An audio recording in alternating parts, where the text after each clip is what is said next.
Oh, ini sudah live ya. Saya. Memang harus di admit dulu kalau. Iya.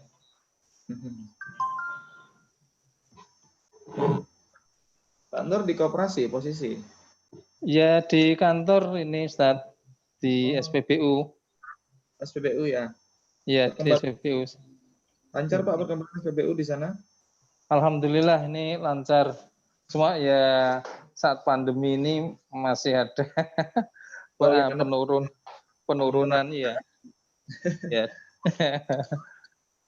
Tapi berkurangnya Nomor ya. karena kan nggak dipakai Pak. Pengurangan Gimana? berapa? Pengurangan volume bensinnya kan lama nggak terjadi. Oh, enggak, pengirimannya masih tetap lancar. Cuma ya karena banyak yang tidak ada yang keluar itu sehingga ada 556 184. Masih ya ada penurunan sekitar 20%-an lah. Ya.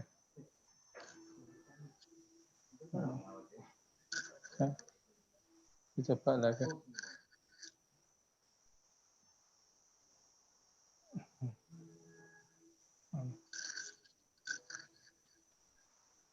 Dan gue jalur upgrade nih paling.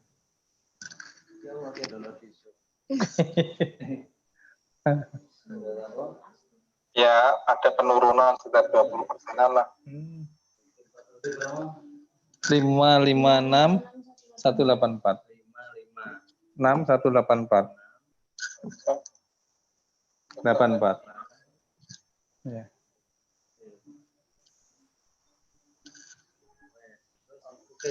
Iya. Oke. Aku jalur upgrade nih paling.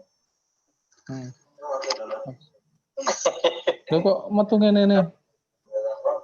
Cancel saya. Ada penurunan sudah 20%-an lah. 556 184. 898 balik nih. Saya kayak. Wes, saya meeting. Oke. 556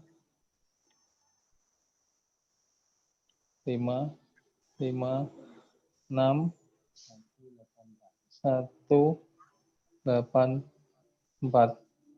Oke.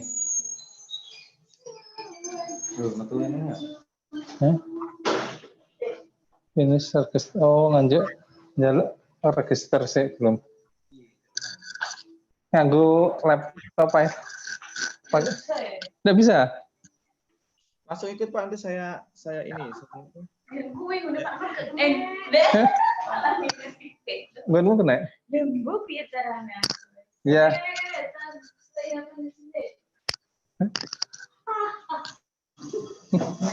Ya Ustaz, langsung aja enggak apa-apa. Mungkin.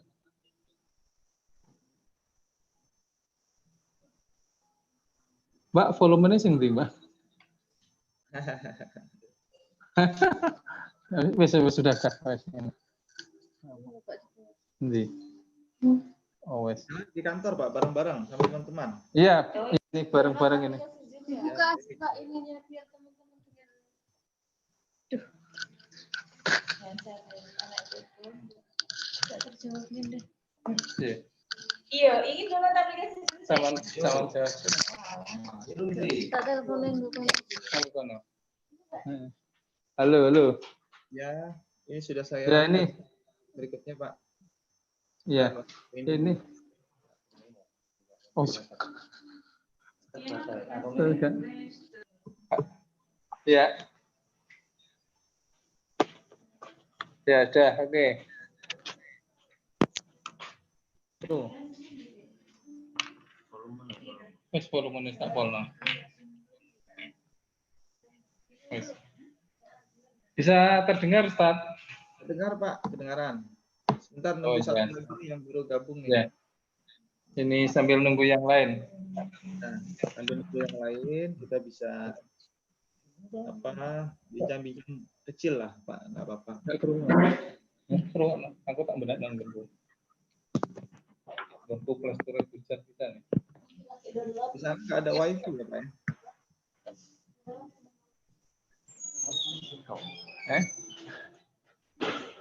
Volumenya sepol ya.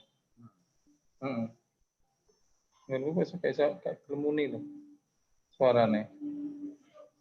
Oh ini sama Mas Rosid ini. Masih. Sama Mas Rosid yang satunya ini. Iya. Ini Mas Rosid lagi ini dia muter-muter ini. Iya.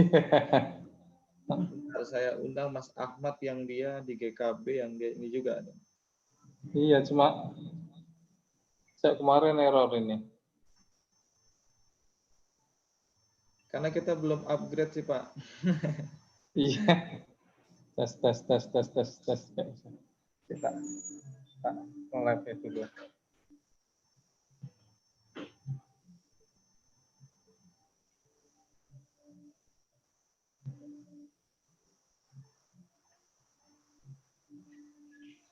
Ini Mas Rosid muter terus ini audionya nih. Iya. Masih sinyalnya Mengenalkan diri. Iya. Belum bisa.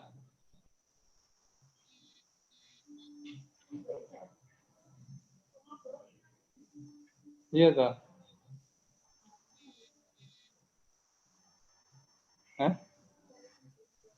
Kayak kena.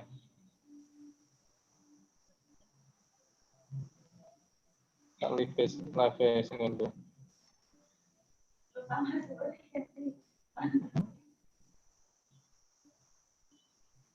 Piro mau 8 piro? Langsung no dhuwure kene. Iki.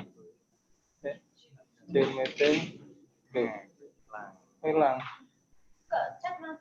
Chat nggone anu. Apa nono ngene klik.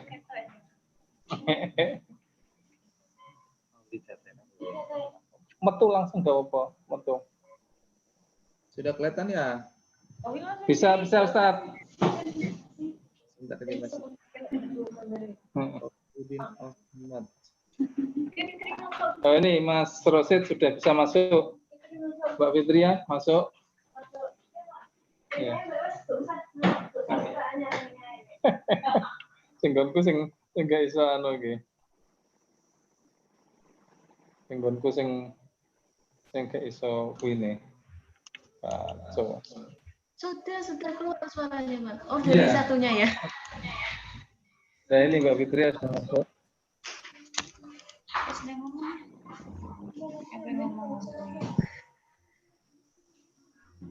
Suaranya mana? Rekam mandiri yang satu sudah masuk. Sing kae sing bisa.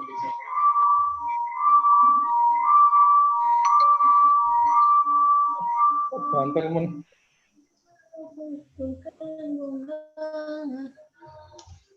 Obat sudah berapa Pak? Nur di sana Pak? Iya. Satu operasi kita.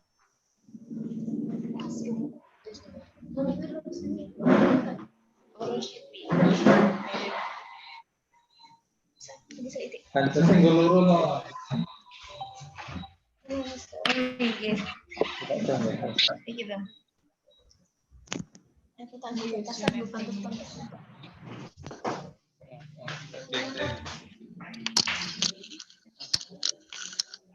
Jajal coba jajal lagi yang mau join meeting.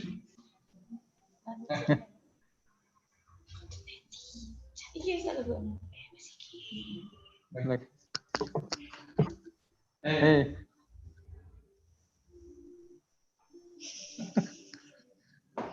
Saat.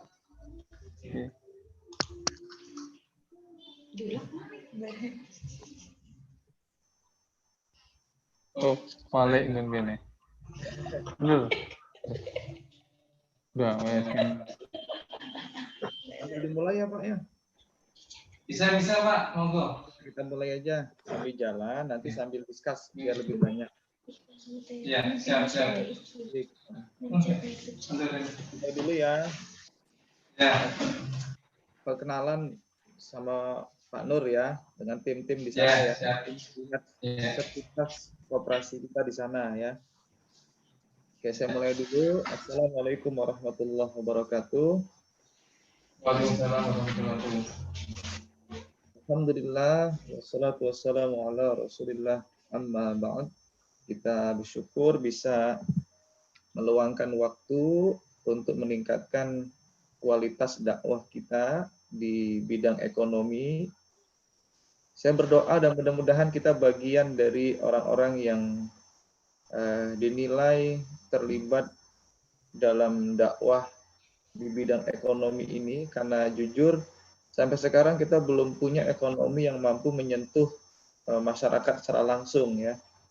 Rata-rata di antara kita masih terjadi pengumpulan harta kekayaan pada orang-orang tertentu saja. Ya. Bisa jadi termasuk kita juga, saya kira kadang kita ini sulit sekali. Kadang kita merasa berat ketika uang kita ini keluar untuk orang lain ya. Ini menjadi contoh, saya kira salah satu yang secara langsung. Mudah-mudahan kita betul-betul bisa terlibat ya. Ini Pak Nur sebagai prolog, nanti saya ingin upgrade sedikit keilmuannya tentang koperasi syariah dan bagaimana kita nanti mempraktekkan juga di lembaga kita. Dan saya pastikan kalau Bapak Ibu lembaganya belum berlabel syariah secara legal, saya kira di sana banyak hal yang masih bersatu antara yang riba dengan yang halal ya. Oleh karena itu saya senang sekali bisa untuk bersilaturahim kepada Bapak Ibu sekalian di Bojonegoro dan yang lainnya. Tujuannya untuk bagaimana bukan menegasikan ya, mohon diingat, bukan menegasikan, bukan menghapuskan, tapi menyempurnakan bagaimana lembaga keuangan yang sudah kita miliki ini berstandar dengan prinsip syariah ya. Saya sampaikan banyak juga beberapa lembaga keuangan yang mereka sudah berlabel syariah tapi tidak ada kontrol dari orang-orang yang berperan sebagai pengawas syariah, sehingga berjalan seperti lembaga-lembaga yang tidak syariah.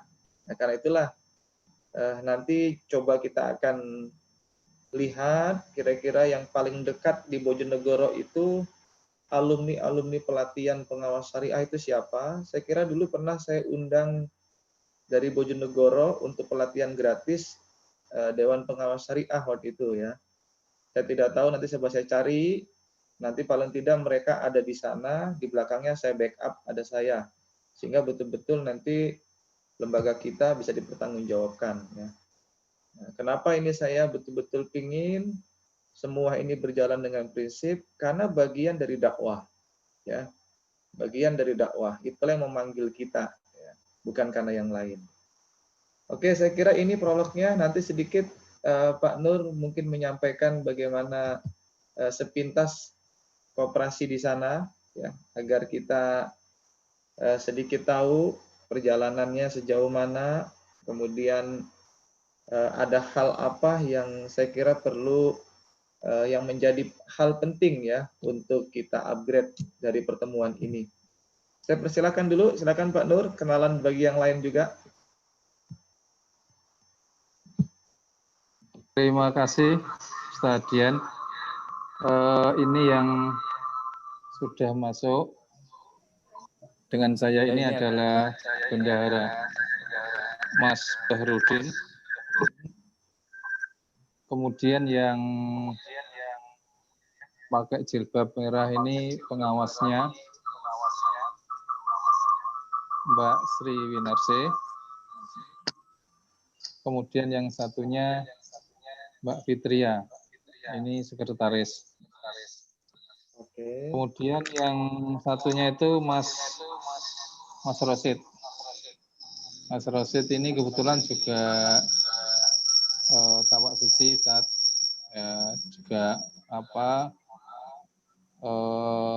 beliaunya ini ngajar di SMK Muhammadiyah Sumberjo dan termasuk tim dari distributor AMDK. Kemudian untuk koperasinya, ini yang sekarang kita sampaikan ke Ustadz Dian untuk di-upgrade itu adalah Koperasi Karyawan SPBU Syirkah Amanah Mandiri. Tempatnya di Bojonegoro. Kemudian untuk berjalannya sudah sekitar ada 5 tahunan. Ada 5 tahunan. Kemudian untuk yang awal-awal itu kita ambil jasa, atau kalau orang mengatakan bunga itu sekitar 2%, karena memang kita awal-awal berdiri, belum punya banyak modal. Kemudian untuk administrasinya itu kita ambil 2% juga. Setelah berjalannya waktu dan kita juga modalnya sudah lumayan, karena apa? Karena sudah bisa meminjami per anggota sekitar 20 juta dalam jangka waktu 20 bulan, dan jasanya kita turunkan jadi 1%. Kemudian adminnya kita turunkan juga 1%. Nah, ini gambarannya, dan kita sudah berbadan hukum juga. Sementara itu yang bisa kita sampaikan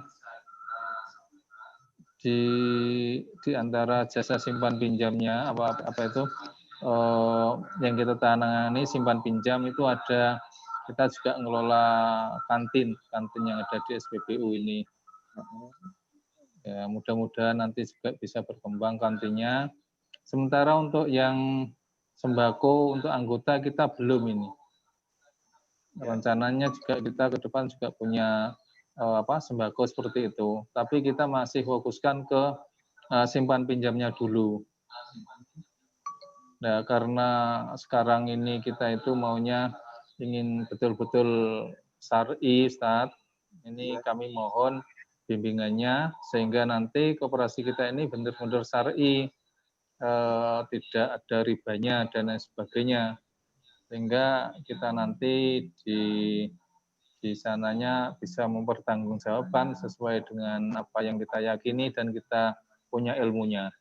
Ya. Itu sementara, Ustaz, untuk gambarannya. Sementara untuk modalnya sampai hari ini komplit, cadangan, simpanan pokok, simpanan wajib, dan simpanan sukarela sekitar ada 162 juta.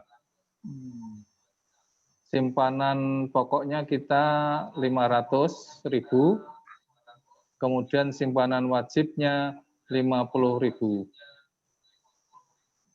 Itu sementara gambarnya, Ustadz. Terima kasih. Baik, saya kira lengkap itu data yang sudah saya catat juga. Disinilah saya kira nanti saya bisa memberikan sedikit upgrade hal-hal yang penting untuk juga memperluas marketingnya koperasi kita agar lebih bermanfaat juga kepada yang lain. Kemudian secara prinsip insya Allah kita akan pastikan nanti sesuai dengan prinsip yang terbebas dari riba ya. Saya ingin mulai dulu dari apa itu koperasi syariah. Nanti sebenarnya ini ada materi yang sudah saya buatkan, biar sama-sama kita lihat berkaitan dengan koperasi syariah. Yang pertama, untuk saat ini lembaga keuangan mikro yang ada di negara kita itu diakui yang bentuknya mikro, yang paling mikro yang dulu dikenal kita itu ada koperasi. Kalau yang syariah kita dulu kenalnya itu adalah BMT. Ya, ada aturan baru BMT itu berubah lagi menjadi KJKS ya. keuangan jasa syariah ya. Jadi itu kemudian ditata kembali di tahun 2017 menjadi KSPPS, Koperasi Simpan Pinjam dan Pembiayaan Syariah. Nah, sekarang koperasi apapun mereka, baik bentuknya dia BMT atau KJKS, apapun kalau dia syariah, maka dia bentuknya adalah KSPPS, Koperasi Simpan Pinjam dan Pembiayaan Syariah. Nah, ini nanti yang sedang kita dalami agar betul-betul bisa lebih terlihat ya. Coba saya ingin coba buka materinya biar lebih terstruktur berkaitan dengan apa itu koperasi ya. Ya, kita lihat di sini ya. Ada filosofi dasar yang saya kira ini harus diingat sama-sama bahwa koperasi itu ya wataknya itu adalah berwatak sosial. Tapi dalam praktek ketika sudah terbentur dengan bisnis, kadang-kadang sosialnya itu hilang. Ya, ini kita kan juga mengolah uang orang, kadang-kadang begitu. Ya, oleh karena itu nanti kita betul-betul perbaiki prinsip-prinsipnya agar semua berjalan sesuai dengan standar. Koperasi itu adalah kumpulan orang, bukan kumpulan modal. Jadi mohon diingat, tapi yang terjadi kadang kita koperasi ini kumpulan modal ya. Jadi semakin banyak anggotanya yang mereka berkontribusi, maka sebanyak itu pula koperasi itu punya peran. Karena ini mulai di tracer banyak koperasi-koperasi, mereka-mereka yang modalnya itu besar tapi tidak dimiliki oleh banyak anggota. Ya, karena nanti ada batasan memang antara koperasi dengan lembaga keuangan yang di atasnya. Ya, kita ada koperasi simpan pinjam dan pembiayaan syariah, kemudian di atasnya yang di bawahnya OJK itu ada namanya LKMS, Lembaga Keuangan Mikro Syariah, yang syariah. Kalau konvensional Lembaga Keuangan Mikro. Ya, itu sudah berjalan dulu beberapa lembaga sudah dibentuk. Setahu saya di Bojonegoro itu sudah ada, Pak Nur. Kalau tidak salah miliknya Nasyatul Aisyah ya. Bentuknya itu LKMS, Lembaga Keuangan Mikro Syariah. Saya tidak tahu itu sudah pernah berkoordinasi atau belum, tapi setahu saya itu ada, karena saya dapat informasinya malah dari orang lain ya. Kemudian saya beri hadiah mereka, DPS-nya itu pelatihan pengawas syariah waktu itu. Ya, di sana. Kemudian yang berikutnya, yang ketiga, ini prinsip-prinsip sederhana, saya kira koperasi memberi manfaat atau benefit, bukan pendapatan atau profit ya. Saya kira ini juga penting karena kadang kita lihatnya adalah saya profitnya berapa. Ya, harusnya kan apa yang kita berikan manfaat dari koperasi ini. Jadi di sana. Kemudian berikutnya, koperasi itu bukan bertransaksi kepada anggota, tetapi anggota bertransaksi melalui koperasi.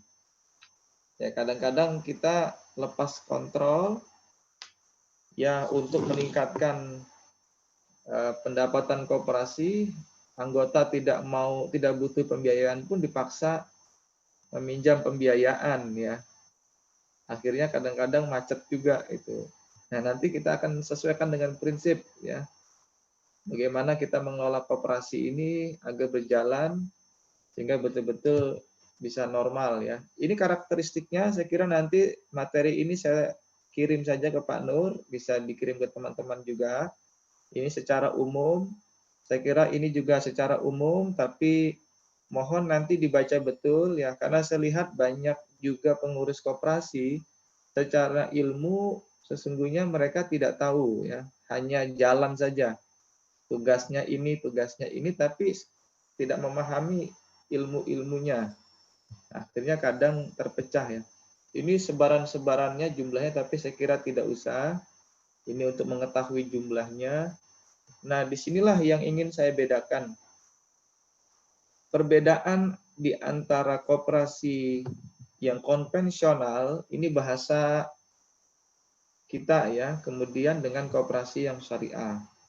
Pada prinsipnya, koperasi syariah itu dia jiwanya adalah tolong menolong. Ya. Saya kira ini harus dikedepankan.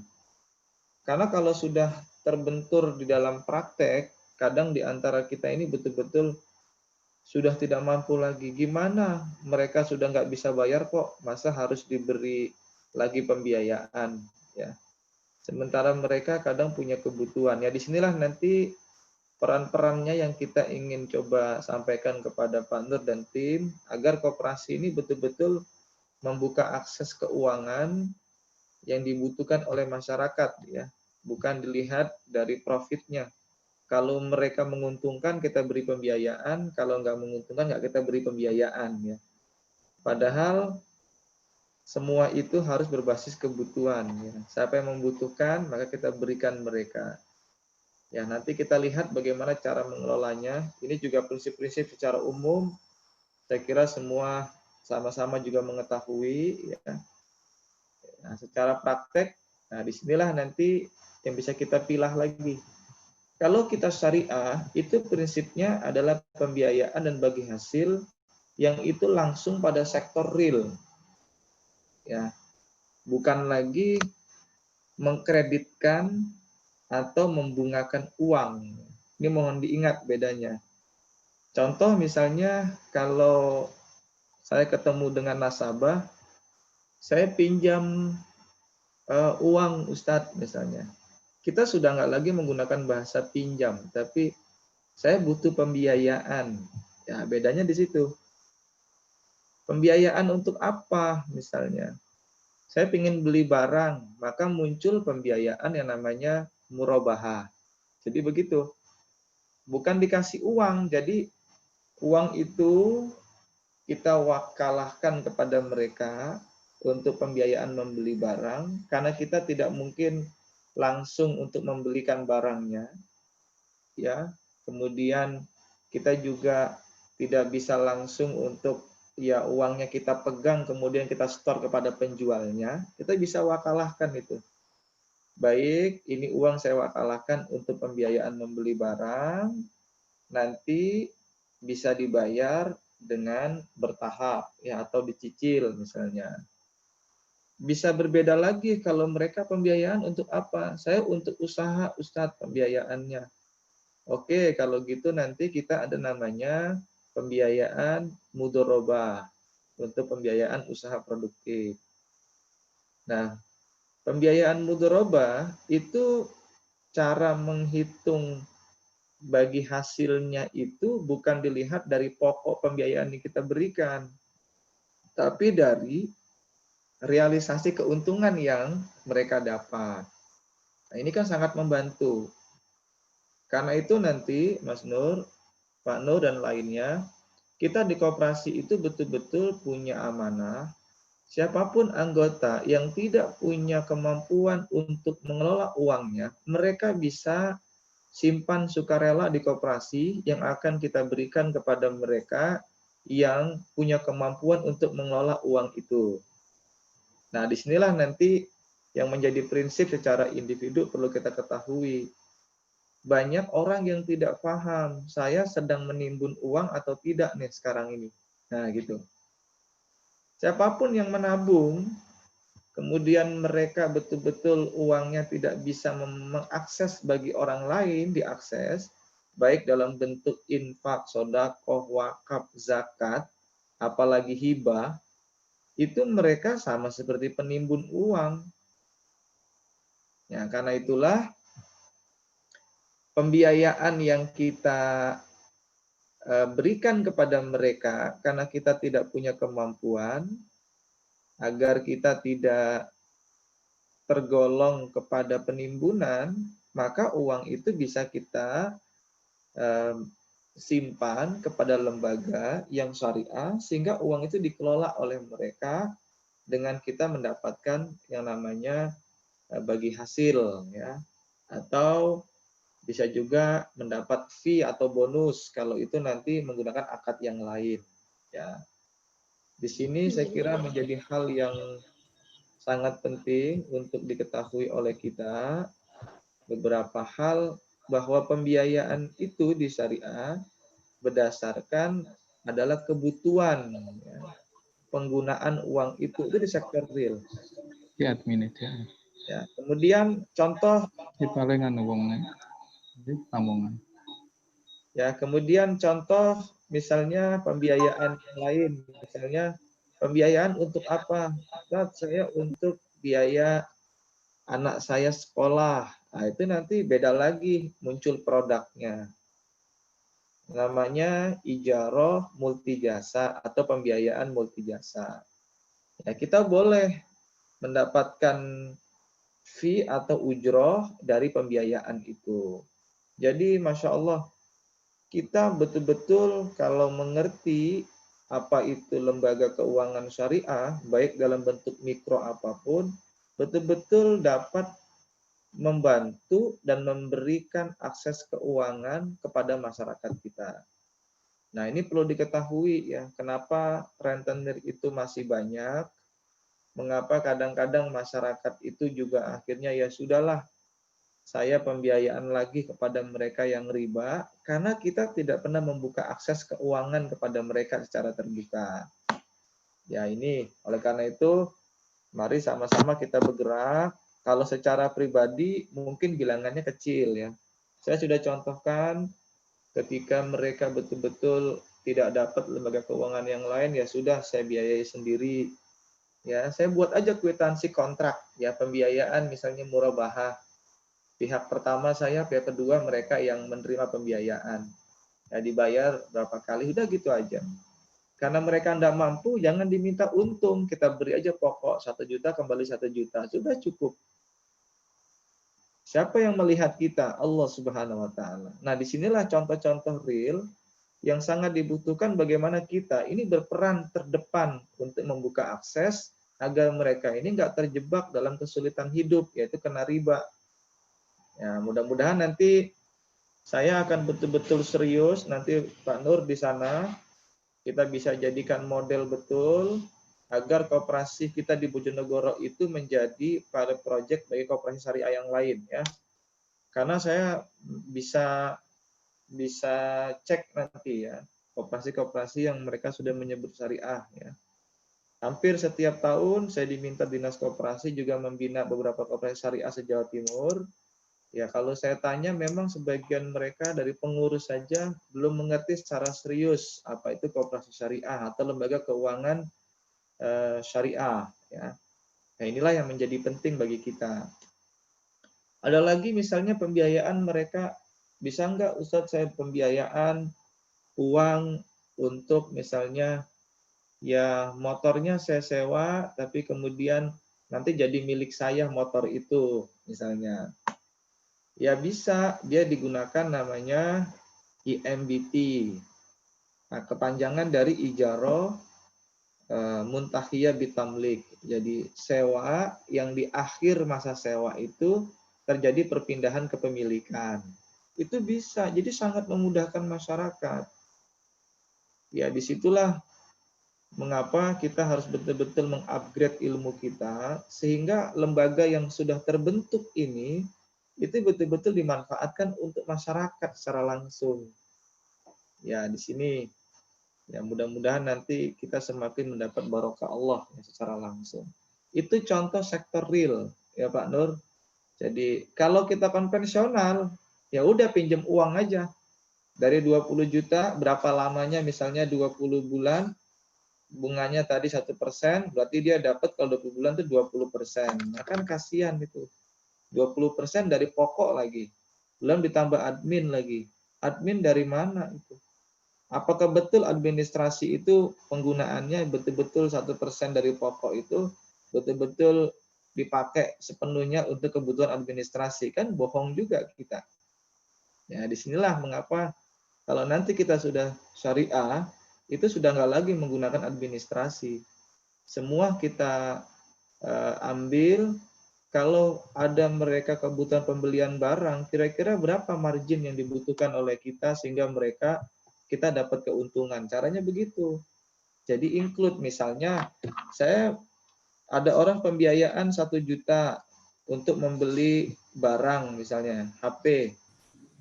Ya, karena kita betul-betul butuh untuk keuntungan, ya kita minta misalnya setiap pembelian barang apapun kita minta 10% sebagai ujroh atau keuntungan. Margin ya, atau keuntungan. Itu dibolehkan. Kalau itu produknya adalah murabahah. Ya, ke sana. Ya, inilah yang saya kira perlu kita sampaikan. Assalamualaikum, Mi. Abi lagi ada materi, Mi. Ada Zoom di rumah. Kesa di yang tim. Ya udah ya, bentar ya. Iya. Ya. Assalamualaikum. Ya, itu ya. Jadi itu contoh ya. Contoh kita bisa hitung agar semuanya mencukupi, misalnya pengeluaran kita, misalnya di sini. Satu, pengeluaran kita adalah untuk gaji pengurus ya. Kemudian untuk biaya listrik operasional lah sepenuhnya itu. Kemudian untuk penambahan modal, kira-kira berapa yang bisa kita ambil persentasenya sebagai margin agar kita mendapat keuntungan. Jadi begitu. Dan itu nggak boleh berubah-berubah. Ya, kalau kita sudah masuk di OJK akan ditanya betul berapa margin yang real yang akan kita ambil untuk setiap pembiayaan. Ya, basisnya adalah dilihat per kali transaksi, bukan bertambahnya waktu. Semakin panjang, maka semakin besar itu.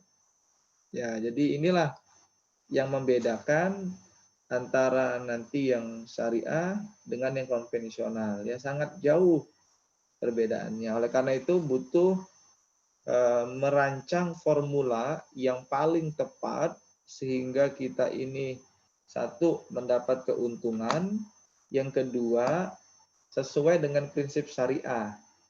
Nah, sementara yang lain mendapat keuntungan tapi tidak sesuai dengan prinsip syariah. Nah, inilah nanti yang perlu kita pelajari secara baik.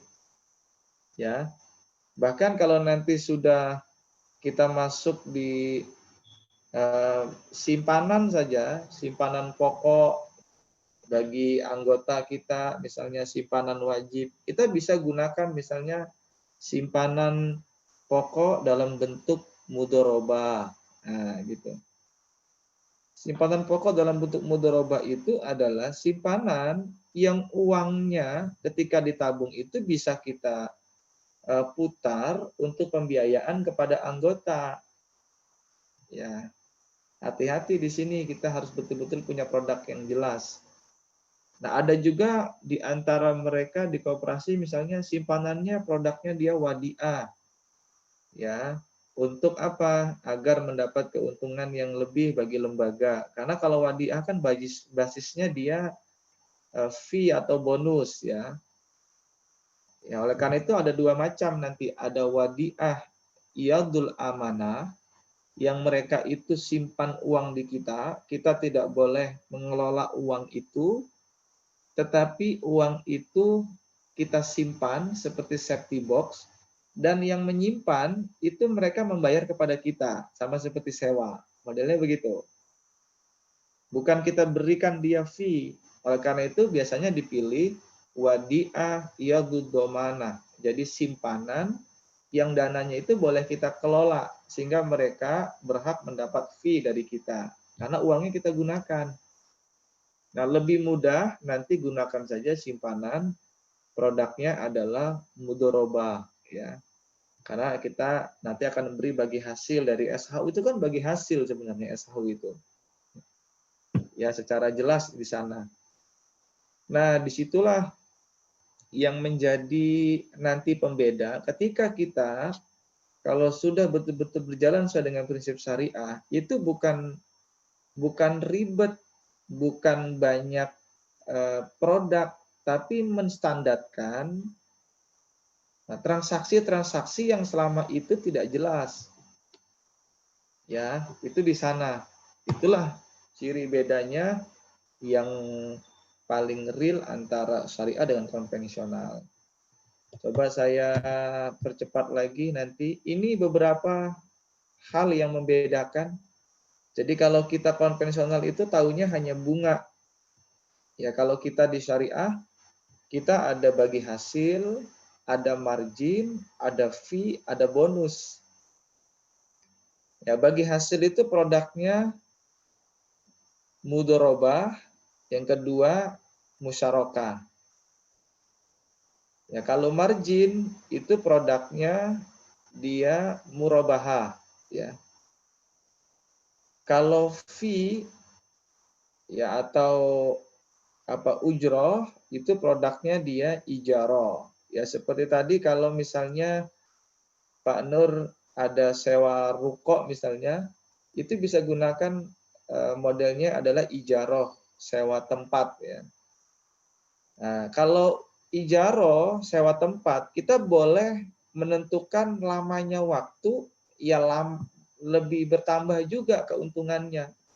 Karena dilihat dari dengan bertambahnya waktu, bertambahnya tempat, atau alat yang digunakan untuk mengail manfaat. Karena itu boleh menambahi jumlah keuntungannya. Misal, kalau 1 tahun kita minta keuntungan biayanya adalah 2 juta atau 10 juta. Kalau 2 tahun 20 juta. Itu dibolehkan.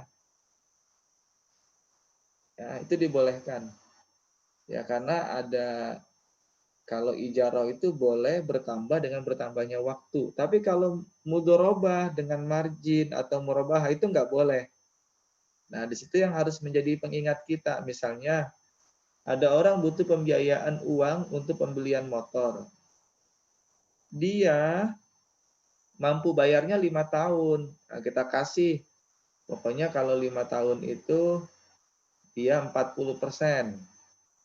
Tapi kalau 1 tahun dia hanya 10%. Nah, itu yang nggak boleh. Ya, itu yang nggak boleh. Disinilah syariah, ketika mereka kita tentukan marginnya itu 10%, maka kita lihat kemampuan yang menerima pembiayaan itu. Bapak mampunya membayar berapa tahun? Kan Bapak pendapatannya cuma sedikit. Nah, disitulah kita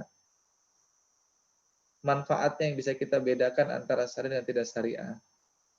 Nah, kebanyakan beberapa koperasi syariah, mereka itu masih punya beban yang berat, ya, menambahkan margin berdasarkan penambahannya tahun, bukan per kali transaksi, itu di sana. Ya, oleh karena itu harus punya pengurus atau pengelola yang kuat di situ. Ya, benar-benar prinsipnya sangat membantu kalau kita mengerti bagaimana lembaga itu sesuai dengan prinsip syariah. Ya, di sini kalau bonus ini dia tadi wadiah, ya, itu di sana. Contoh misalnya, ini saya coba tanya ini, nanti bisa dijawab ya. Kalau ada orang minta belikan barang, kemudian barangnya itu ada bonusnya.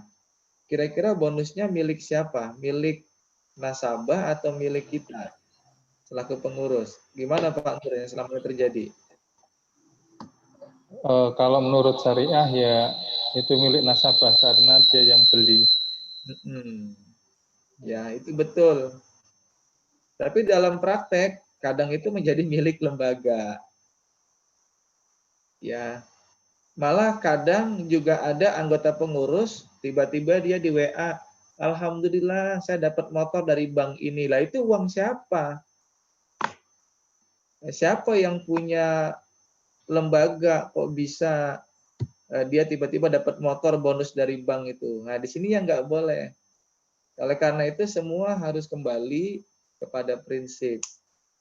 Ya, nanti insya Allah kalau sudah berjalan betul sesuai dengan prinsip, insya Allah kooperasinya berjalannya lebih tenang. Ya. Karena mereka tinggal ke kanan, ke kiri, ke depan, ke belakang, ke atas, ke bawah, sudah sesuai dengan prinsip. Sudah nggak lagi kira-kira Gimana caranya kita mengakali bisa mendapat pendapatan besar ini? Udah kayak gitu lagi. Ya, sudah berjalan dengan tenang nanti ya. Saya kira ini kemudian kalau undang-undang nanti bisa dilihat lah ya. Ini saya sampaikan aja secara penting ya, karena kadang-kadang kita mengabaikan hal-hal seperti ini.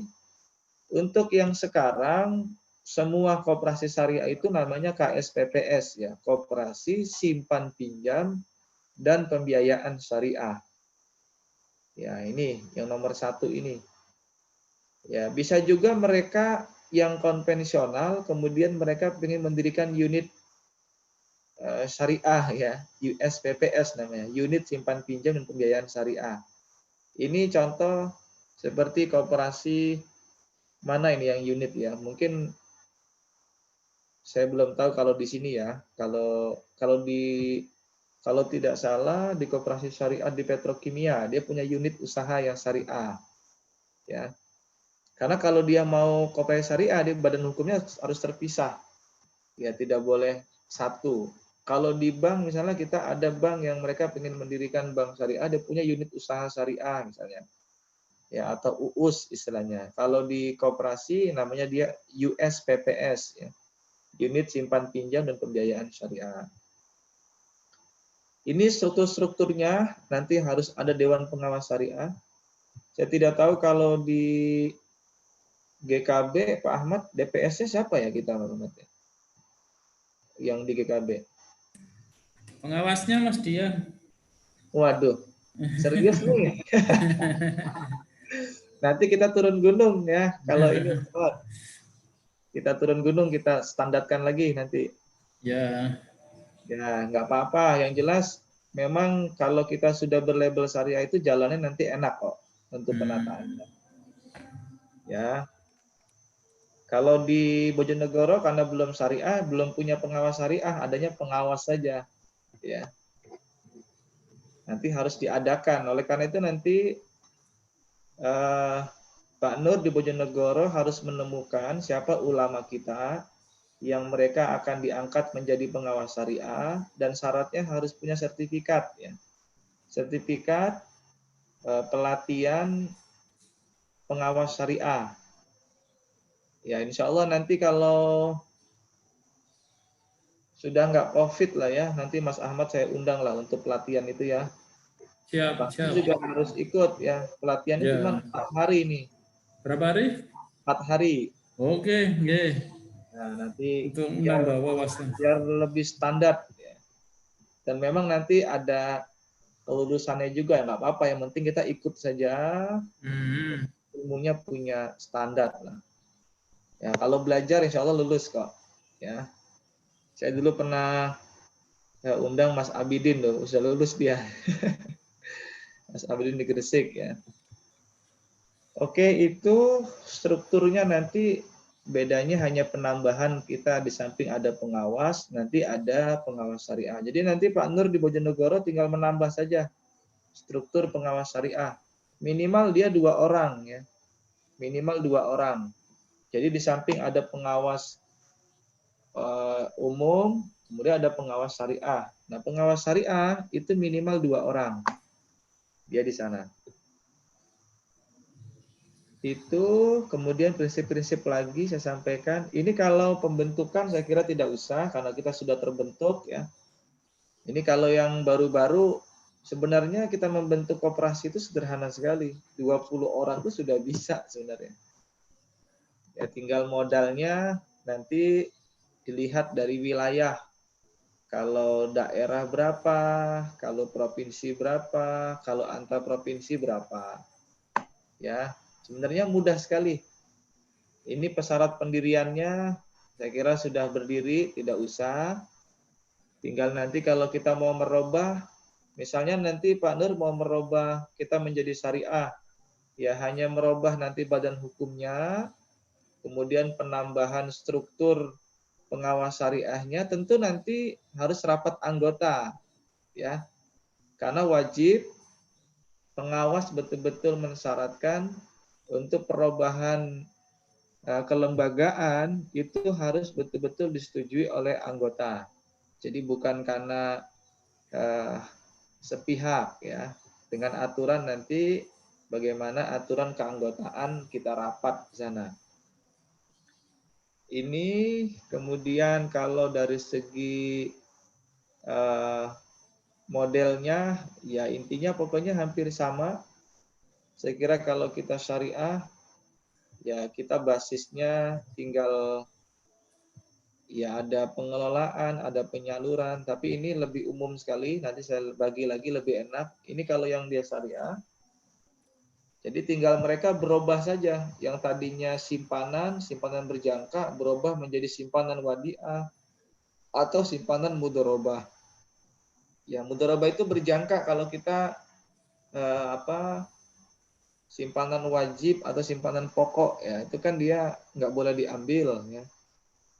Simpanan sukarela kita boleh gunakan simpanan wadiah atau simpanan mudharabah juga nggak apa-apa. Itu dibolehkan. Kalau pinjaman atau pembiayaan itu berubah lagi, dia bisa menjadi qard. Kalau qard kayaknya tidak mungkin ya.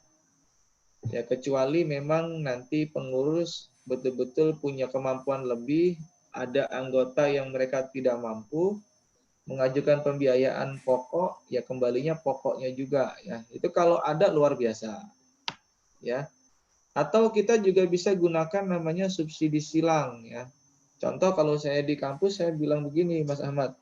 Jadi mereka yang tidak mampu itu subsidi margin. Marginnya kita tawarkan, ayo anggota mana yang mau subsidi margin untuk pembiayaan ini misalnya. Itu luar biasa. Kenapa? Karena mereka butuh uang dan kemampuan bayarnya itu terbatas. Karena pendapatan mereka kecil.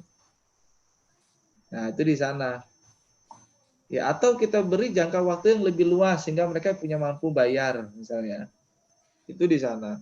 Jadi banyak cara bagi kita selaku pengurus atau pengelola lembaga keuangan agar betul-betul lembaga ini membantu. Ya, betul-betul lembaga ini memberi manfaat untuk kebutuhan anggota kalau koperasi, kalau lembaga keuangan lainnya untuk masyarakat. Ya, di sana. Kemudian kalau keuntungannya ya ada bagi hasil, margin, ya, atau jasa yang lainnya. Ya bedanya di situ, tapi dalam praktek memang harus sesuai dengan prinsip. Nah, disitulah nanti. Ya legalitasnya nanti ini saya kira nanti sama. Ya tinggal penyempurnaan aja. Kalau kita yang GKB, Mas Ahmad, itu sudah pakai syariah ya Mas Ahmad ya? Sudah. Nah, berarti sudah aman lah. Tinggal penyempurnaan operasionalnya saja. Kalau di Bojonegoro Pak Nur masih belum ya, karena baru umum ya. Oke, nanti tinggal kita tata tahapan-tahapannya. Ini kalau izin usaha, saya kira ini cabang tidak usah. Ini kalau kepengurusan ya. Ini strukturnya, jadi dia ada pengawas, ada Dewan Pengawas Syariah, kemudian ada pengurus yang mereka selaku pengelola bisa mal maupun tamwil ya. Ya di sana.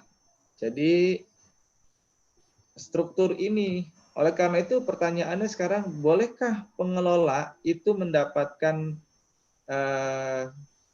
pendapatan dari mereka yang kita jadikan pengurus? Itu dibolehkan karena mereka adalah menggunakan wakalah bil ujroh. Mereka adalah wakil dari anggota yang diamanahkan untuk mengelola uang yang ada di anggota itu. Maka mereka boleh mendapatkan ujroh ya di sana. Berapa yang perlu kita berikan kepada mereka-mereka? Ya bergantung kemampuan kita berapa, gitu aja. Ya, jadi tinggal disepakati saja di sana. Jadi berapa besarannya? Yang jelas halal tidak? Itu halal ya. Karena mereka juga ada akad. Jadi pengurus siapapun mereka itu akadnya adalah wakalah bil ujroh. Karena mereka adalah wakil dari pengurus yang digunakan untuk sebagai pengelola dari koperasi itu. Jadi di sana. Ini kemudian kalau besaran modalnya saya kira ini sudah bisa kita upgrade lah ya. Ya bedanya kalau nanti misalnya kita di GKB ingin meningkat menjadi provinsi harus punya perwakilan dari tempat yang lain, Mas Ahmad itu. Itu yang bedanya. Ya kalau kita kabupaten ya tinggal di-upgrade terus saja. Karena sebenarnya koperasi itu pembiayaan dari anggota untuk anggota. Ya, kadang-kadang mereka dari manapun kita bisa terima karena mereka misalnya punya kebutuhan uang, ya sudah boleh jadi anggota saja dulu. Nah, kadang begitu. Ya, itu terjadi memang di kita ya.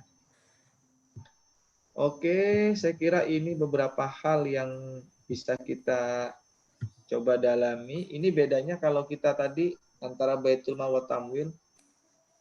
Ya memang sekarang dengan adanya perubahan tidak lagi BMT menjadi KSPPS, ya kita memang harus kerjasama dengan lembaga zakat. Nah kalau kita kan punya lajismu, ya jadi enak kita bisa bergerak sama-sama. Ya, kenapa itu menjadi penting? Karena nanti bagi kita lembaga syariah itu ada yang dikenal dengan namanya adalah takzir. Takzir itu adalah denda yang dikenakan kepada mereka punya kemampuan bayar, kemudian mereka tidak membayar, sehingga mereka boleh dikenakan takzir. Ya, tapi lihat betul-betul mereka adalah orang yang punya kemampuan ya. Kalau tidak mampu jangan dikenakan takzir. Ya. Diberikan keluasan waktu agar mereka bisa bayar dulu. Karena memang ada praktek-praktek ketika mereka punya pembiayaan, kadang mereka punya kebutuhan yang lain. Nah, di sini kita harus betul-betul dipastikan ya. Ini istilahnya ini secara kesimpulan, jadi pembiayaan yang bisa kita gunakan ada mudharabah, ada musyarakah, ada ijarah, ada ijarah takhiyah bitamlik, ada murabahah, ada salam, istisna, wakalah, hiwalah, kafal. Ini banyak ya. Jadi misalnya ada orang yang mereka punya kebutuhan, dia ingin punya pembiayaan, tapi karena track recordnya tidak baik, akhirnya tidak bisa pinjam, tidak bisa mengajukan. Itu kita bisa gunakan juga kafalah pihak penjamin. Ya sudah, pinjami saja nanti kita yang jadi kafalahnya. Ya, jadi kafal itu pihak penjamin agar mereka itu bisa mengajukan pembiayaan. Kalau di lembaga keuangan, kafalah ini bisa digunakan adalah pihak penjamin pembiayaan. Misalnya kalau kita lembaga-lembaga itu ada lembaga misalnya Askrindo Syariah, ya, ada Jamkrida Syariah. Gitu. Memang dia usahanya adalah untuk memberi jaminan, ya bukan untuk yang lain. Dalam bentuk ya seperti asuransi jaminan misalnya. Kalau kita di koperasi mungkin masih kecil, jadi belum ya. Tapi kalau udah bergabung di OJK kita diminta betul sebagai mitigasi risiko. Di mana kita mitigasinya kerjasama dengan pihak penjaminan yang mana misalnya. Itu begitu. Kalau kecil kita tidak bisa. Ya bisa juga misalnya produk koperasi pengalihan hutang. Ada mereka yang kena hutang di perbankan, tidak bisa bayar, daripada uangnya rumahnya disita, ya kita alihkan aja, kita bayar hutangnya, kemudian mereka cicil di koperasi, itu juga bisa. Ya apalagi dia anggota kita. Jadi banyak peran. Jadi siapapun yang betul-betul sudah mengenal tentang koperasi syariah, Masya Allah perannya cukup banyak untuk membantu masyarakat, karena kebutuhan-kebutuhan masyarakat itu banyak sekali, ya, tetapi tidak diakomodir oleh lembaga keuangan. Itu di sana. Oke, saya kira ini sebagai prolog untuk pendalaman. Nah, monggo sekarang ada yang ditanyakan, boleh Pak Ahmad, perwakilan dari GKB, kemudian Pak Nur ya, dipersilakan. Oke, Mas Dian, terima kasih untuk kesempatannya. Dan materinya sangat menarik. Saya baru pegang koperasi, ini sangat membantu saya dalam wawasan koperasi syariah.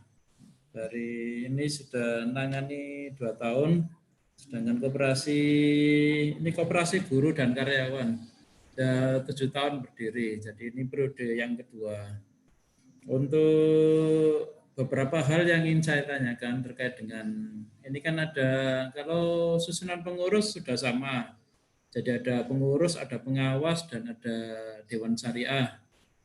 Kemudian untuk penyaluran, alhamdulillah untuk pinjaman kebaikan sudah kita lakukan. Salah satunya adalah pinjaman yang tidak ada bagi hasil, kita murni untuk pembiayaan kesehatan. Contohnya adalah melahirkan anak, nah itu sudah kita lakukan tanpa ada bagi hasil ya. Nah, yang sering jadi selisih paham antara kita di pengurus dan pengawas itu terkait dengan ini ya, pinjaman uang. Contohnya gini Mas Dian. Jadi ada anggota yang pinjam uang untuk sewa rumah. Nah, itu nanti syariahnya bagaimana gitu ya. Nah, itu yang pertama. Kalau yang jual beli jelas. Kalau jual beli misalnya beli laptop gitu, kita yang beli, dia tinggal terima barang. Nah, itu kita sudah jelas ada bagi hasil dengan menambahkan 10% gitu ya. Nah, yang kita yang pinjam uang kemudian untuk sewa rumah, kemudian pinjam uang untuk biaya pendidikan anak, kemudian pinjam uang untuk pembangunan renovasi rumah. Nah, seperti itu syariahnya yang kita seringkali beda pendapat dengan pengawas. Karena di pengawas itu kalau pinjam, kalau pengadaan ya harus pengadaan barang, tidak boleh pinjam uang gitu. Ini mohon dijelaskan Ustadz, kalau terkait dengan itu tadi pinjam uang untuk sewa itu seperti apa syariahnya gitu. Yang saya contohkan tadi. Ya. Nah, saya kira ini menjadi penting dan banyak yang masih melakukan seperti ini, sekalipun lembaganya syariah. Oleh karena itu yang paling penting, ketika ada siapapun anggota kita yang mengajukan pembiayaan, yang paling ditanya kebutuhannya untuk apa, itu paling penting. Karena kebutuhan itu akan menentukan akad apa atau produk apa yang akan dikeluarkan oleh kita. Kalau kebutuhan apapun untuk pembelian barang, itu akadnya adalah murabahah.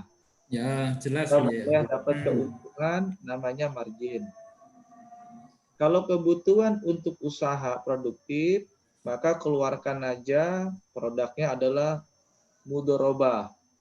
Ya, kita boleh dapat keuntungan namanya nisbah atau bagi hasil, yang itu berdasarkan keuntungan dari usaha mereka, bukan dari pokok. Ini mohon diingat ya Mas Ahmad ya. Karena kalau dari pokok itu menjadi riba.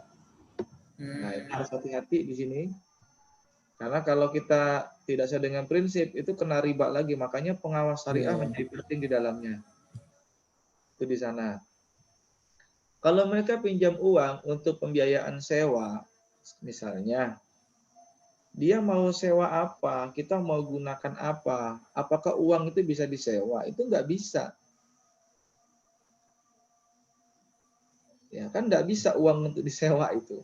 Makanya tinggal kita sampaikan, kalau mereka mau sewa, sewa untuk peruntukan apa? Modal. Untuk usaha, berikan modal usaha. Caranya begitu. Jadi kan apa? Ya pembiayaannya mundur. Tempat tinggal.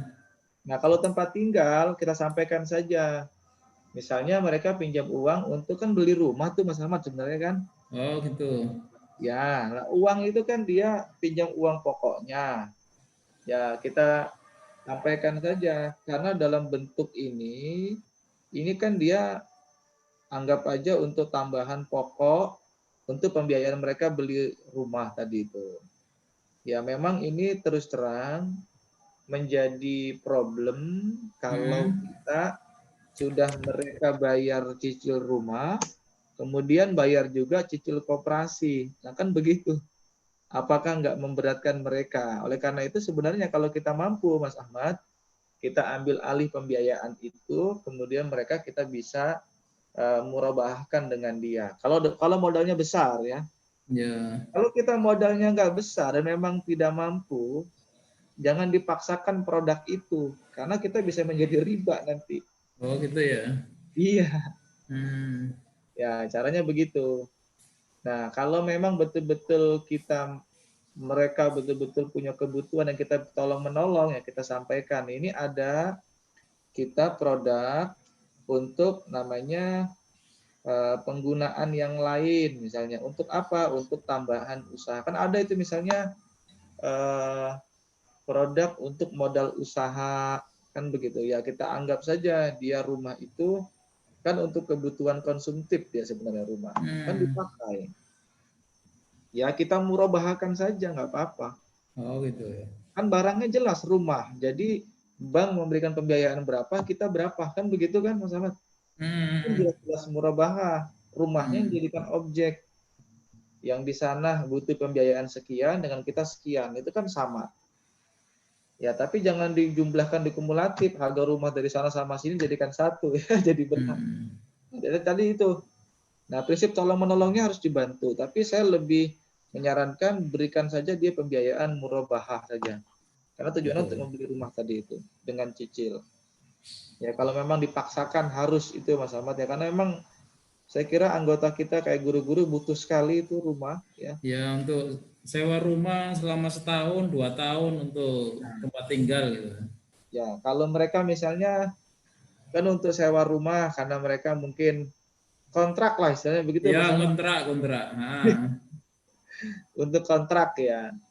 Ya kita anggap saja mereka ya sebenarnya ada akad ijaroh. Ijaroh itu kan untuk sewa, pembiayaan ijaroh bisa Mas Ahmad. Jadi ijaroh yang digunakan uang itu untuk sewa. Oh. Ya bisa. Jadi bisa gunakan ijaroh ya. Nah, dari ijaroh kita bisa dapat ujroh nanti Mas Ahmad. Nah, ujrohnya ini kadang-kadang yang juga perlu kita perhatikan ya. Ujroh itu bukan berjalan. Ya memang perlu tolong menolong ya, jangan sampai nanti kita nggak lihat anggota kita ya. Biasanya berapa sih pinjamnya Mas Ahmad anggota kita? 5 juta 1 tahun kan ya itu 5 juta. Nah, ya artinya nggak begitu besar lah ya. Ya. Ya kalau untuk sewa murni saja bukan uang muka rumah, ya Pak kasih aja ijaroh. Oh Tapi gitu. kalau dia untuk uang muka rumah, kasih aja produknya adalah murabahah kayak gitu. Itu sudah ada 2 macam itu sudah produk kita. Ya di situ ya Mas Ahmad ya. Yang terkait dengan ini pinjam uang untuk pendidikan, bayar SPP gitu. Nah, itu pembiayaan ijarah multi jasa Mas Ahmad. Oh gitu ya. Ya nanti saya kasih akad-akadnya ya biar sesuai kontrak perjanjiannya. Karena gini kemarin, jadi kalau pinjam uang itu maka harus kembali uang gitu yang jadi yang kita merubah mindsetnya itu. Yang nggak boleh. Itu namanya riba diputar ke riba lagi. Ya, jadi harus kenal produknya. Jadi kita boleh pembiayaan pendidikan, kesehatan itu menggunakan akadnya adalah ijarah multi jasa. Ijarah multi jasa. Ya. Ayo Mas Pak Nur, silakan Pak Nur. Ada pertanyaan dari tim sana? Terima kasih, Stadian. Cilik Nawin. Sebentar. Iya.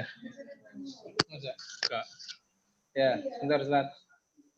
Gini, kami kan koperasi yang kita punya ini sekarang masih konvensional. Nah, kita maunya ke syariah sekalian. Itu untuk perizinannya bagaimana? Satu. Kemudian karena kita itu belum paham, seluruh pengurus ini belum paham tentang syariah betul-betul, mohon nanti kita diberikan semacam soal. Jadi kasus soal, misalnya kalau saya pinjam untuk pembiayaan beli ternak, nah itu misalnya 10 bulan, itu harus bagaimana bentuknya transaksinya bagaimana. Kemudian kalau seperti Mas Ahmad tadi, untuk kalau sekolahan itu kita harus bagaimana. Sehingga nanti kita punya dasar sambil belajar teman-teman ini, sambil belajar, sehingga nanti kita mungkin akhir tahun kita sudah betul-betul sesuai syar'i betul apa yang kita punya koperasi ini. Kemudian yang di Bojonegoro yang di NA itu sudah ada stadion Ya, ya. koperasi dinar. Oke, ya betul betul. Itu sudah Ya, LKMS. iya, sudah dinar. Kemudian di cabang-cabang juga sudah ada. Kayak di Sumberjo itu sudah ada ISIA-nya, NA-nya. Ya, kemarin juga kita undang untuk meeting sama kita. Tujuannya apa? Ya nanti kita bisa bersinergi lah antara Ortum Muhammadiyah yang punya koperasi, itu kita bisa bersinergi yang sudah mungkin kalau suatu saat nanti kalau sana sudah ada Dewan Syariahnya, kita bisa mengambil dari dia. Iya, bisa Pak. Nah, begitu. Jadi mungkin yang kita perlukan hanya ini bentuk-bentuk transaksi dan bentuk-bentuk dari akad-akadnya, kemudian cara menjalankannya bagaimana, hanya langsung ke aplikasinya Ustadz, langsung ke aplikasi untuk pelaksanaannya saja. Itu sementara Ustadz. Nah, jadi intinya Pak Nur, jadi saya atas nama Dewan Syariah Nasional memang belum memastikan ya teman-teman pengawas kita ini menjalankan sesuai dengan prinsip, karena butuh di-upgrade terus keilmuannya ya. Oleh karena itu nanti dibuat forum, mudah-mudahan sudah nggak lagi COVID, nanti kita pertemuan di sana di Bojonegoro, kumpulkan semua, nanti kita upgrade betul keilmuannya agar sesuai dengan prinsip ya. Itu di sana nanti. Pada intinya kalau kita mau lihat dari akad-akad itu sederhana sebenarnya Pak. Ini macam-macam kalau kita pembiayaan. Saya kira ini tidak usah. Sebentar, saya coba carikan tentang akad ya. Contoh misalnya, coba kita lihat satu pembiayaan akad.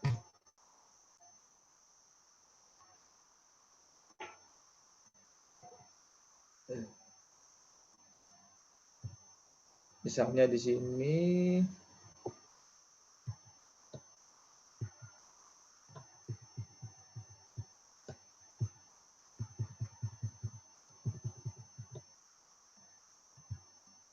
ini kalau dia musyarakah, ya saya kira ini yang menjadi perlu dilihat. Ini kalau dia musyarakah ya, ini musyarakah. Jadi tinggal sebenarnya yang pertama kali kalau kita mau menjalankan satu produk apapun itu harus punya namanya konsep ini dulu ya. Jadi skema produknya itu kemana kan kelihatan nanti. Jadi dari mana kemana larinya, kemudian diawali dari apa, itu bisa kelihatan. Di sini namanya yang akan menjadi skemanya ini. Ya, kalau dari segi nama orang tahu, tapi bagaimana proses mereka menjalankan produk itu yang banyak yang tidak diketahui. Ya. Sebagai contoh misalnya di sini ada nasabah dia mengajukan pembiayaan akad musyarakah kepada lembaga keuangan mikro ya, baik koperasi atau LKMS ya. Kemudian tujuan apa? Dia bilang untuk tujuan proyek atau usaha.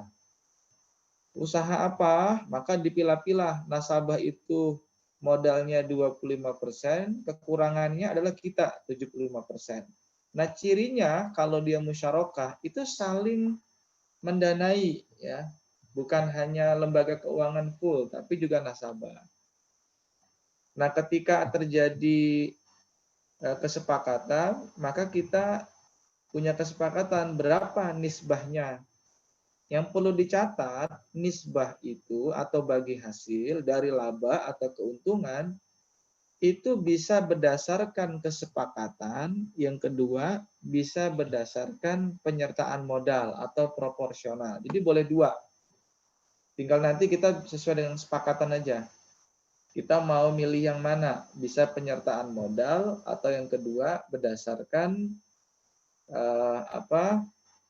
kesepakatan di antara kedua belah pihak.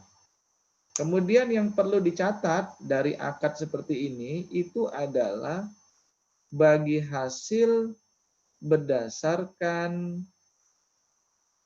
realisasi keuntungan yang didapat, bukan dari pokok. Ini yang perlu dicatat ini Pak Nur ya. Karena kalau enggak itu kena riba itu.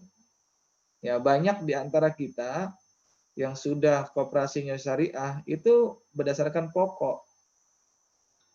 Ya, caranya bagaimana agar kita dapat keuntungan dari situ? Kita bisa belajar studi kasus dari mereka-mereka yang punya usaha. Contoh ketika saya di lembaga saya memberi pembiayaan kepada peternak misalnya. Saya sudah bisa bertanya kepada mereka, sebenarnya rata-rata keuntungan peternak kalau satu kambing itu berapa? Sehingga saya set di sistem, karena kita basisnya teknologi, bahwa setiap pembiayaan itu rata-rata minimal keuntungan mereka itu 25% dari pokok yang mereka terima misalnya. Kalau 1 juta berarti kan 25 juta. Nah, dari mana bagi hasil itu? Bagi hasil itu dari 25 juta itu di sana. Berarti berapa? Kalau kesepakatannya 50-50 berarti ya sudah 25 juta dibagi 2, 12,5 juta untuk saya, 12,5 juta untuk nasabah. Oh, itu membantu sekali itu.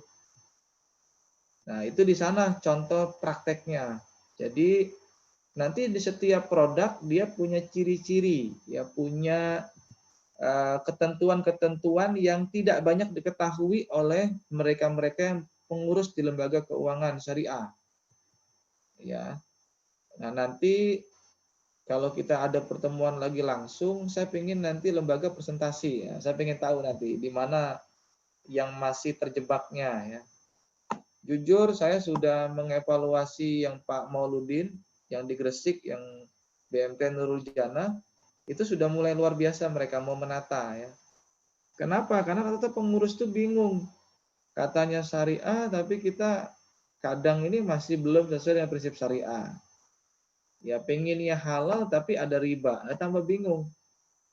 Kaya tapi tidak sesuai dengan prinsipnya tambah susah. Ya lebih baik kita bertahap saja, tetapi kita betul-betul nanti sustainable, barokah. Itulah bahasa barokah. Ini kalau kita musyarakah yang perlu dicatat lagi, misalnya ketika ada kerugian itu ditanggung sama-sama di antara kedua belah pihak. Nah, itu dia. Itu ciri-cirinya. Makanya banyak perbankan tidak mau dia main musyarakah. Ya, kenapa? Nah, nanti rugi bagaimana? Nah, misalnya begitu. Ya, kalau saya lebih banyak membantu musyarakah itu lembaga keuangan. Jadi misalnya koperasi syariah ketika dia terjadi rasmani di bulan Ramadan atau bulan Lebaran, nah kita bisa bersirkah untuk pembiayaan tambahan mereka agar bisa membantu support anggotanya. Itu bisa itu. Jadi banyak peluang sebenarnya. Kalau mudharabah, ini di sini contohnya. Ya, kalau mudharabah itu sebenarnya kerugiannya itu yang menjadi pembedanya adalah ditanggung oleh lembaga keuangan. Makanya kadang-kadang lembaga keuangan juga nggak mau juga pakai mudharabah.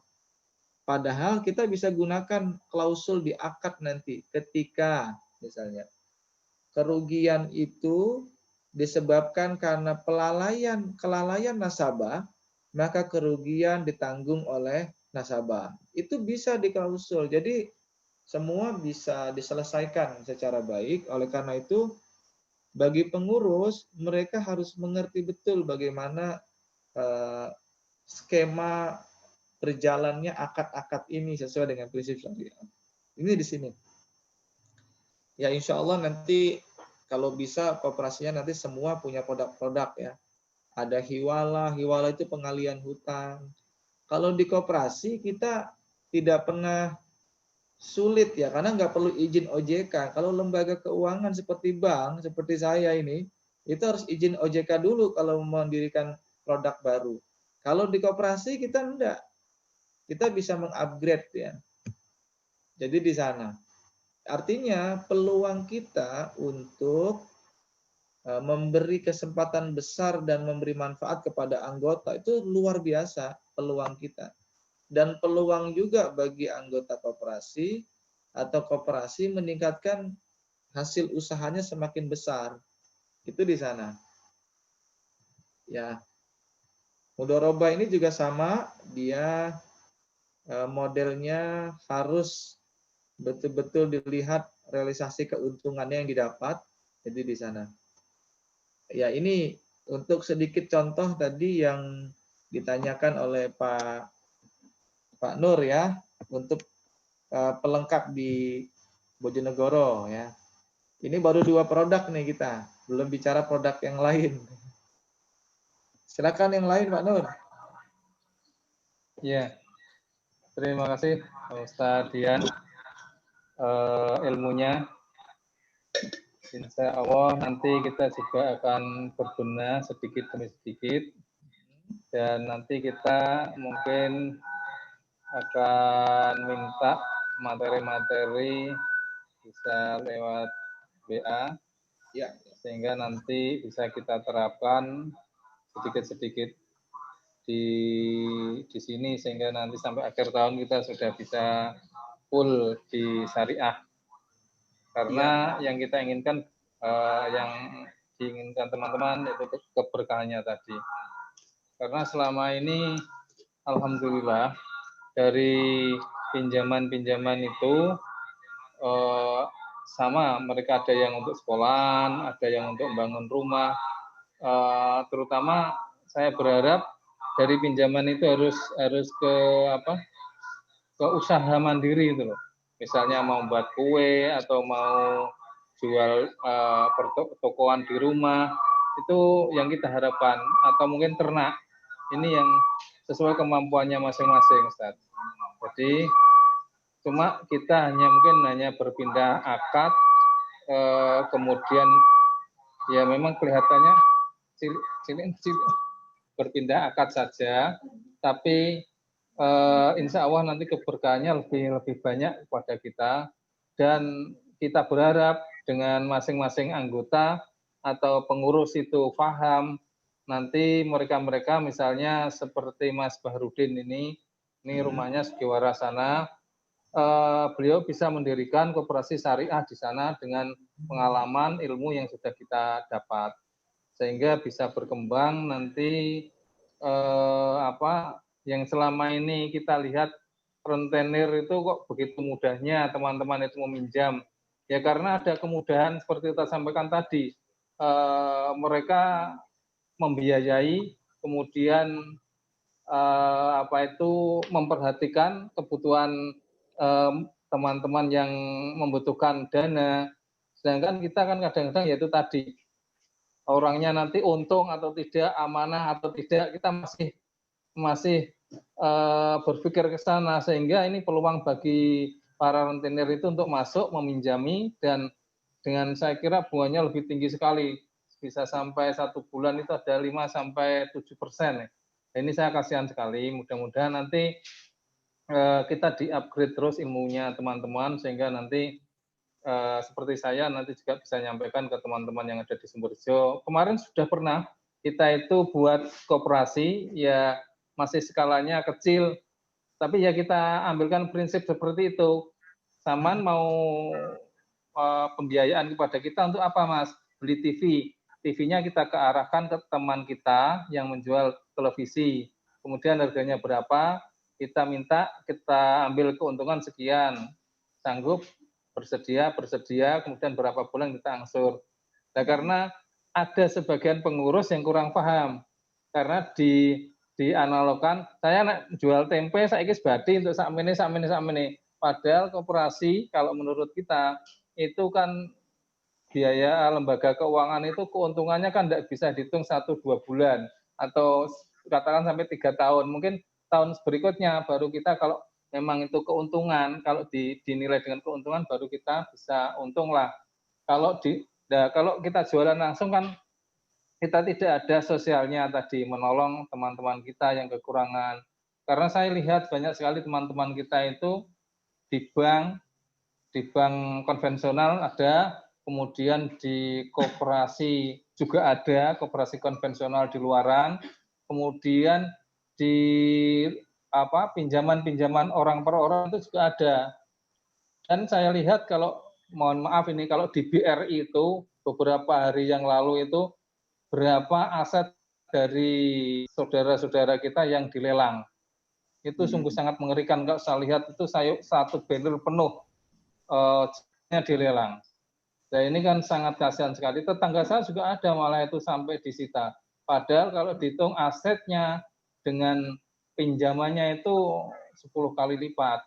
Nah inilah yang membuat kami bergerak untuk ke syariah, dan nanti mudah-mudahanlah ilmu yang diberikan ini juga manfaat kepada yang lainnya, sehingga nanti kita bisa bergerak bersama-sama. Insya Allah nanti kita juga mau sinergi dengan teman-teman NA yang di Dinar itu, Ustaz. Begitu sementara yang kita sampaikan. Mungkin teman-teman yang lain ada yang mau tanya, silahkan. Monggo. Itu yang NA Pak Nur, itu setahu saya dapat bantuan dari pemerintah itu beliau. Karena bentuknya dia LKMS. Oh iya. Iya, kalau berapa miliar? Atau berapa itu dia? Dapat bantuan itu. Gitu ya. Itu di bawah OJK langsung itu. Oh gitu nggih. Iya. Itu nanti di ini. Itu luar biasa itu. Tinggal kita upgrade model pengetahuannya seperti apa.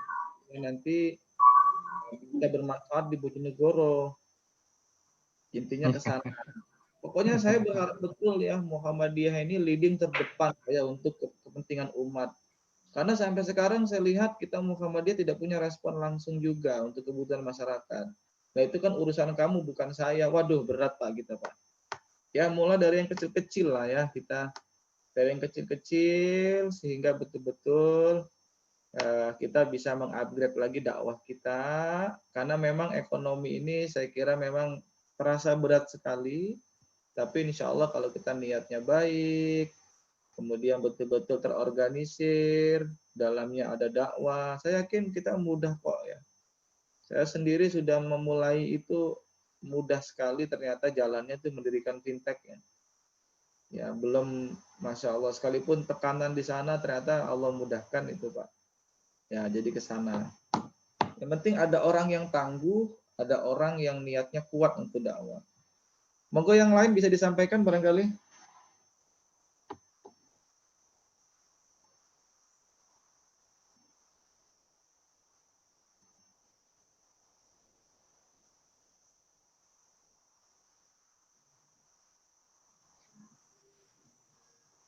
Mungkin Pak Ahmad. Pak Ahmad atau Pak siapa itu? Atau Mas Rosid mungkin mau meminta atau ada pertanyaan, monggo.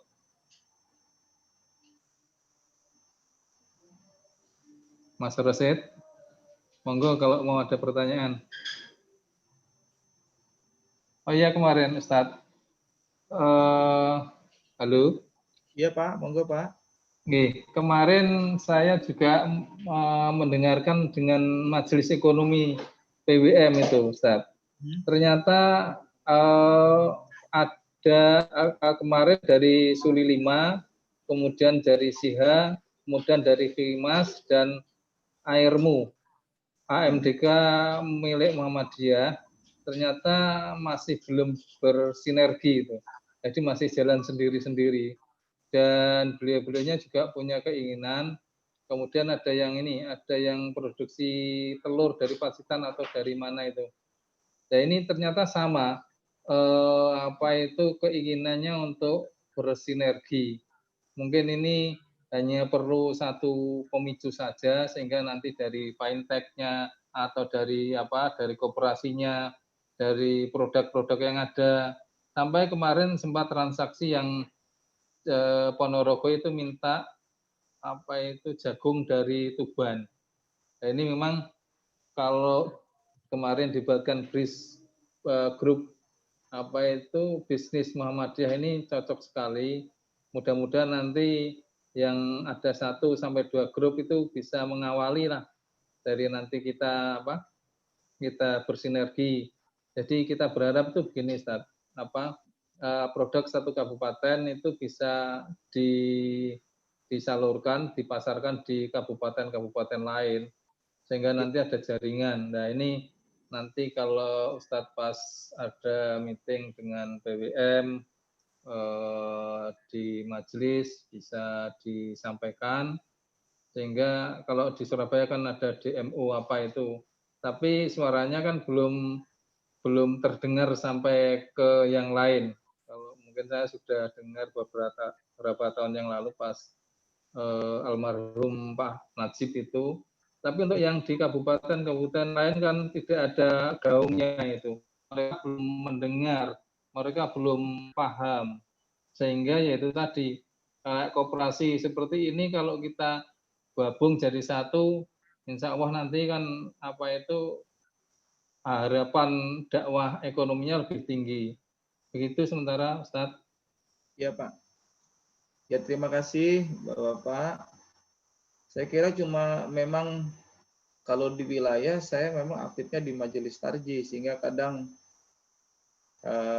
tidak banyak dilibatkan di majelis ekonomi ya Pak ya. Tapi pelan-pelan lah ya, kita belajar pelan-pelan mengelola, kemudian menata. Insya Allah berikutnya kita juga bisa bergabung. Saya kira begitulah. Dari yang kecil-kecil lah Pak kita berdakwah ya, nanti bisa membantu yang lain. Saya kira cukup ya Pak. Ya Ustadz, terima kasih banyak. Ya cukup, terima kasih Ustaz. Ini udah waktunya juga asar. Ya. Saya akhiri, barangkali demikian, mudah-mudahan bermanfaat. Akhiri dari saya, mari kita tutup dulu dengan doa penutup majelis. Subhanakallahumma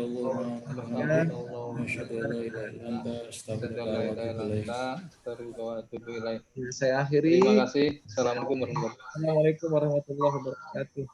Waalaikumsalam warahmatullahi wabarakatuh. Waalaikumsalam warahmatullahi wabarakatuh.